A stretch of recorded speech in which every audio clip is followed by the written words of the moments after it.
Malaysia విశేషాలు మీకోసం. Thailand తర్వాత భారతీయులు వీసా లేకుండా తమ దేశంలో పర్యటించేందుకు ఇప్పుడు మలేషియా కూడా అనుమతిస్తోంది. మరి ఆ దేశం గురించి కొన్ని ఆసక్తికర విషయాలు తెలుసుకుందామా? భారతదేశాన్ని పరిపాలించిన బ్రిటిష్ మలేషియాపై కూడా అధికారం చలాయించింది.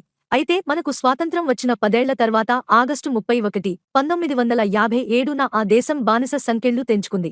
మలేషియాలో స్థిరపడ్డ విదేశీయులు చైనా, భారత్కు చెందిన వారే ఎక్కువ. దేశ జనాభాలో దాదాపు 23% చైనీయులు, 7% భారతీయులు ఉన్నారు. ఈ అందమైన దేశం థాయిలాండ్, ఇండోనేషియాకు మధ్యలో ఉంది. అక్కడి ప్రజలు 4 నంబర్ను దురదృష్ట అంకెగా భావిస్తారు. అందుకే భవంతుల్లోని ఎలివేటర్లలో 4 అంతస్తును సూచించే 4 అంకె బటన్ కనిపించదు. దీనికి 3 ఏని వాడుతుంటారు. ప్రపంచంలోని అతి ఎత్తైన రెండో భవనం మెడ్డెకా 118 మలేషియాలో ఉంది. దేశ రాజధాని కౌలాలంపూర్లో నిర్మించిన ఈ భవనం ఎత్తు దాదాపు 678 మీటర్లు. ఇందులో 118 అంతస్తులు ఉన్నాయి. మలేషియా సింగపూర్ దేశాన్ని కలుపుతూ 2 వంతెనలు ఉన్నాయి. వీటి ద్వారా ప్రతిరోజు లక్షలాది మంది రాకపోకలు సాగిస్తుంటారు. మలేషియాకు వచ్చిన పర్యాటకులు సింగపూర్ను కూడా సందర్శించేందుకు ఆసక్తి చూపిస్తుంటారు.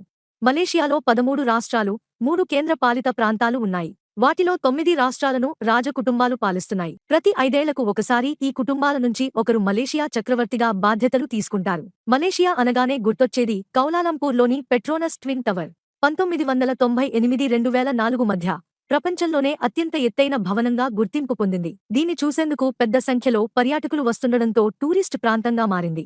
ప్రపంచంలోనే అతి పెద్ద గుహ ఇక్కడి గునుంగ్ ములు నేషనల్ పార్క్లో ఉంది. సర్వాక్ చామర్గా పిలిచే ఈ గుహ ఎత్తు 80 మీటర్లు, వెడల్పు 600 మీటర్లు, పొడవు 300 మీటర్లు ఉంటుంది. ఇక్కడి జాతీయ వంటకం నాసి లెమాక్. కొబ్బరి పాలను ఉపయోగించి వండిన అన్నాన్ని అరటి ఆకుల్లో వడ్డిస్తారు. కూరలతో పాటు గుడ్డు, నూనెలో వేయించిన పల్లీలు ఈ డిష్లో తప్పనిసరిగా ఉంటాయి. ప్రపంచంలోనే అతి పెద్ద పుష్పం రఫ్లేసియా మలేషియాలోని కినబాలు నేషనల్ పార్క్లో కనిపిస్తుంది. ఒక్కో పుష్పం 3 అడుగుల వెడల్పు, 7 నుంచి 11 కిలోల బరువు ఉంటాయి.